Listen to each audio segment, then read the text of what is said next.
দেখা যাক লোকসভা ভোটটা আসুক, ভাঙড় কি টিএমসির ভাঙড় না আইএসএফের ভাঙড় না সিপিএমের ভাঙড়, ভোটের সময় মানুষ বুঝিয়ে পাওয়া যাবে না। তো ঠিক আছে, লোকসভা ভোট আসুক, আমরাও রেডি আছি কিভাবে জিততে হয় আর কিভাবে তৈরি হতে হয়। আমরাও আইন মেনে গণতান্ত্রিক পদ্ধতিতে কিভাবে ভোটে জিততে হয় আর রাজনৈতিক দল কিভাবে টিকিয়ে রাখতে হয় আমরাও জানি। ওনাদের দিদি, ওনাদের অভিষেক সাহেব কিভাবে বাঁচবে ইডির হাত থেকে, সিবিআইয়ের হাত থেকে কিভাবে বাঁচবে, ওনারা ওইটা আগে চিন্তা করুক।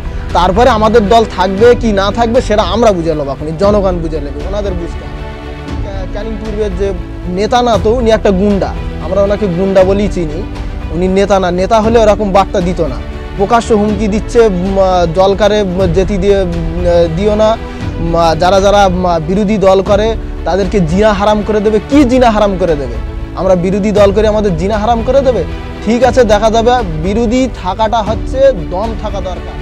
ক্যানিং পূর্বের বিধায়ক শওকত মোল্লা তিনি মিডিয়ার সামনে বলেছেন যে শেখ শাহজাহানের বাড়িতে ইডি গিয়েছিল, কিন্তু তিনি এমনটাই মন্তব্য করলেন যে ইডির অধিকার নেই একজনের বাড়ির তালা ভাঙার, কিন্তু যখন একটা ইডি বারবার তাকে ডাকার চেষ্টা করছে, তিনি যখন ঘর থেকে বার হচ্ছে না, তাকে তো ইডি ডাকবেই, এই প্রশ্ন তুলছে বাংলার মানুষ। কিন্তু শওকত মোল্লা তাহলে কি শাহজাহানকে বাঁচানোর চেষ্টা করছে, কি বলবে? একদম অবশ্যই শাসক দলের মদতেই ওইসব গুন্ডারা তৈরি হয়েছে। কারণ এটা আমাদের বাংলার লজ্জা, যেভাবে কেন্দ্রীয় এজেন্সির উপরে হামলা হয়েছে, সেখানকার কিছু নিরীহ মানুষেরকে উস্কানি দিয়ে যেভাবে ইডির উপরে হামলা করানো হয়েছে, এটা একদম গণতন্ত্রের লজ্জা। আর শাহজাহান শেখকে খুঁজে পাবে কিভাবে? যারা খুঁজবে তারাই তো লুকিয়ে রেখেছে, তাহলে খুঁজবে কারা? যারা খোঁজার দায়িত্ব যাদের দিচ্ছে তারাই লুকিয়ে রেখেছে, তাহলে খুঁজে পাবে না। আর ওনারা ওইসব শওকত মোল্লা বলো, শাহজাহান শেখ বলো, এরা হচ্ছে টিএমসির পোষা গুন্ডা। এইসব গুন্ডাদের দ্বারা জীবনে সমাজে কোনো কাজ হয়নি আর হবেও না। আর এইসব গুন্ডাদের থেকে সাধারণ মানুষকে দূরে থাকতে বলবো। সাধারণ মানুষ যাতে সুষ্ঠুভাবে সেখানে থাকে। আজকে সেখানে সন্দেশখালী যে শাহজাহান শেখের বাড়ি সিবিআই গেছে, সেটা তো সাধারণ মানুষের উপকারের জন্য গিয়েছে। এমনি গিয়েছে, এমনি অন্য কোনো নেতার বাড়িতে কই যায় না, তো কী জন্য গিয়েছে? নিশ্চয়ই সেখানে কোনো ঘটনা আছে, তার সেই জন্য গিয়েছে। যে খাদ্যমন্ত্রী জ্যোতিপ্রিয় মল্লিকই একটা চিঠির কারণে শাহজাহান শেখের নাম আছে বলেই তো সেখানে তল্লাশি করতে গিয়েছে। তাহলে আমি যদি কোনো দোষ না করে থাকি, তাহলে আমার তাতে ভয় পাওয়ার কারণটা কি?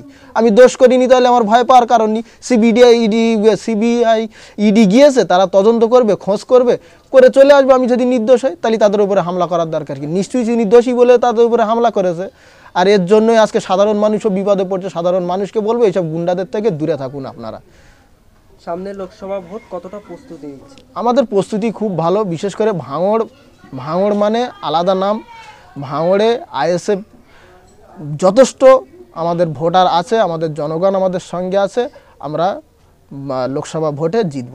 পুনরায় ভাঙড় ফেরত চাইছেন ক্যানিং পূর্বের বিধায়ক শওকত মোল্লা। তাহলে এবারে লোকসভা ভোটের পর কি এই জবাবটা দিতে পারবেন শওকত? দেখা যাক, লোকসভা ভোটটা আসুক, ভাঙড় কি টিএমসির ভাঙড় না আইএসএফের ভাঙড় না সিপিএমের ভাঙড়, ভোটের সময় মানুষ বুঝিয়ে দেবে। কিভাবে ফিরে পায় সেটা আমরাও দেখি।